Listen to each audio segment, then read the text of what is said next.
जय गजानन। आज श्री गजानन महाराजांचा प्रगट दिन।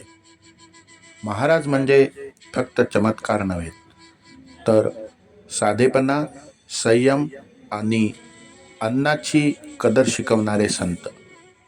त्यांच्या आयुष्यात अन्न हे उपभोगासाठी नव्हे, तर कर्तव्य आणि कृतज्ञतेचा विषय होता.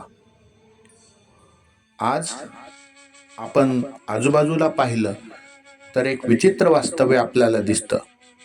एका बाजूला अनेक लोकांना अजूनही पुरेसं अन्न मिळत नाही, तर दुसऱ्या बाजूला आपण ताटात आवश्यकतेपेक्षा जास्त अन्न भरून घेतो आणि उरलेलं फेकून देतो, आणि नंतर लठ्ठपणा, आजार आणि पश्चाताप यांची तक्रार करतो. या वर्षीच्या आर्थिक अहवालानुसार देशात मोठ्या प्रमाणात अन्न वाया जात आहे, आणि त्याच वेळी वाढत्या अतिसेवनामुळे आरोग्य आणि अर्थव्यवस्था दोन्हीवरती पण ताण पडतो आहे. भारतामध्ये घरगुती स्तरावर सरासरी दरवर्षी प्रत्येकी अंदाजे 55 किलो अन्न वाया पडते. देशाने अंदाजे 78 दशलक्ष टनापर्यंत अन्न कचरा निर्माण केल्याचा अंदाज आहे. हा म्हणजे अन्नाचा मोठा आर्थिक आणि नैसर्गिक तोटा होय. लक्षात ठेवा, कुठल्याही गोष्टीचा अतिरेक हा वाईटच. अति तेथे माती.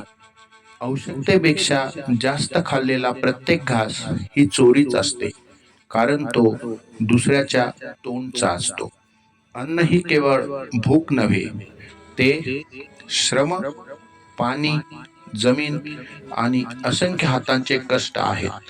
त्यामुळे अन्न वाया घालवणं म्हणजेच त्या सगळ्यांचा अपमान करणं होय. म्हणूनच संत गजानन महाराज सांगतात, अन्न हे पूर्ण ब्रह्म. अन्नाचा अपमान नको, अति तर बिलकुलच नको. चला तर मग महाराजांच्या शिकवणीनुसार आज आपण सर्वांनी एकत्रितपणे संकल्प करूया, ताटामध्ये गरजे इतकंच अन्न घेऊ आणि अति खाणे टाळूया. ताटामध्ये गरजे इतकंच अन्न घेऊया आणि अति खाणे टाळूया.